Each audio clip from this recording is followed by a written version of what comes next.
Iban a caer sobre la faz de la tierra 3 días y 3 noches de obscuridad absoluta, como parte de un castigo divino por los pecados de la humanidad. Los 3 días de oscuridad de 1989. Los rumores iniciaron a principio de año y fueron difundidos por ciertos grupos religiosos ligados con el catolicismo, pero no de las autoridades de la Iglesia Católica, sino de grupos católicos que no están bajo control del Papa ni de los obispos. Aseguraban que los 3 días de oscuridad iban a iniciar el 1 de mayo de 1989, en el mes de la Virgen. Mi familia se tomó este asunto muy en serio.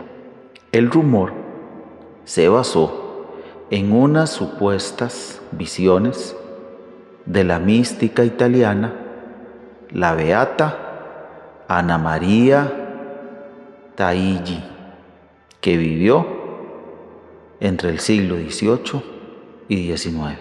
Los afortunados que han tenido la oportunidad de acceder a las predicciones de la beata Anna Maria Taigi dicen que eventualmente el mundo se va a sumergir en 3 días y 3 noches de absoluta obscuridad, pero que la oscuridad no solo iba a afectar al sol y a la luna y a las estrellas, sino cualquier fuente de luz artificial,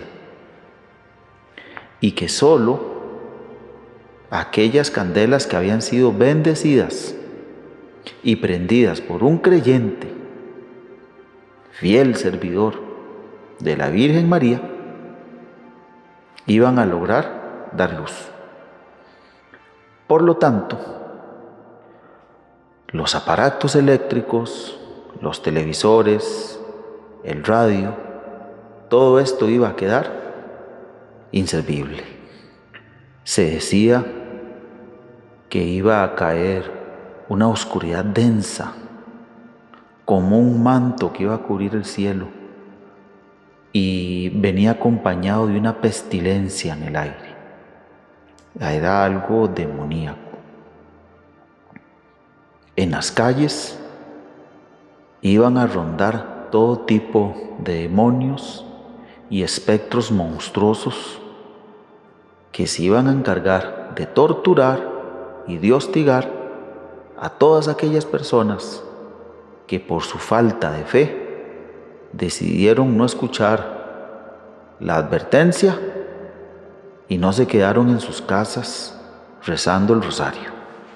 Las personas creyentes que decidieron quedarse en sus casas siguiendo las indicaciones iban a escuchar en las afueras sonidos aterradores y de lamentos, incluso de familiares cercanos, incluso de familiares ya muertos.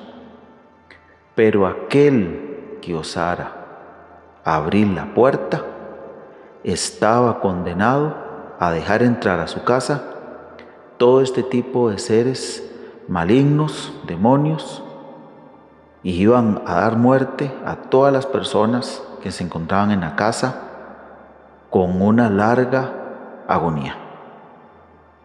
De igual forma, aquellos que se atrevieran a asomarse por las ventanas, aunque sea por una pequeña rendija, iban a caer muertos en el momento.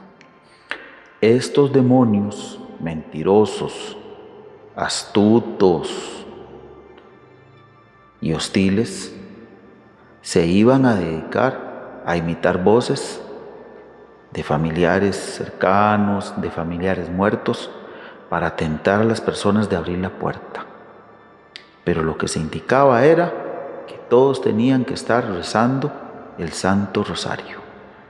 Si bien todas estas predicciones se basaban en el testimonio y en las visiones de la Beata Ana María, fue un grupo de videntes autoproclamados marianos que decían que ellos podían escuchar la voz de la Virgen María y que había sido la propia Virgen quien les había advertido que en su mes iban a suceder los 3 días de oscuridad, precisamente el primer día del mes de mayo de 1989.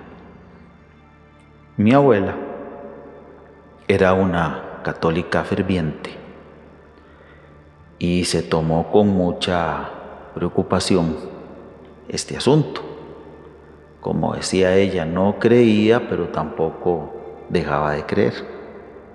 Pero sí nos transmitieron a nosotros pues ese sentimiento también. Recuerdo que compraron velas, las fueron a bendecir a la iglesia y compraron alimentos enlatados y todo eso. Como que si se aproximara un terremoto, una catástrofe. Nosotros, bueno, mi hermano y yo estábamos con miedo, la verdad que sí. También recuerdo que reforzaron las cortinas con telas más gruesas para evitar que entrara cualquier visión de afuera en la calle. Para empeorar el asunto, el viernes anterior, en Teletica, pasaron un documental muy famoso llamado Las profecías de Nostradamus, donde en resumidas cuentas decían que una coalición de la Unión Soviética con los países musulmanes iban a iniciar una guerra nuclear contra Estados Unidos y contra Israel, y que posiblemente esto iba a ser la verdadera causa de los 3 días de oscuridad. Bueno, yo tenía 8 años, yo todo esto me lo creía. Recuerdo que también habían entrevistado en Telenoticias al entonces arzobispo de San José, Román Arrieta, también conocido como Manzanita. Y bueno, la posición oficial de la iglesia era que esto no era cierto. Él decía que eso le daba risa. Pero es que en las comunidades habían sacerdotes bendiciendo velas y como que no le decían a los feligreses claramente que eso no iba a pasar. Yo recuerdo la noche del 30 de abril, cerraron muy bien las cortinas en mi casa, las candelas estaban listas y los fósforos, y bueno, yo estaba un poco temeroso, pero tenía mucha curiosidad de ver cómo podían manifestarse los demonios y todo ese tipo de cosas. Además de que si amanecía así, pues íbamos a tener 3 días sin ir a la escuela, como mínimo. Y uno no se imaginaba las verdaderas consecuencias de 3 días de oscuridad, y una catástrofe mundial donde ya la escuela no iba a ser importante. Pero bueno, cuando yo me desperté el lunes 1 de mayo, creo que fue el lunes, no recuerdo bien, y vi la ventana de mi habitación llena de luz, sufrí una gran decepción. Hasta pronto.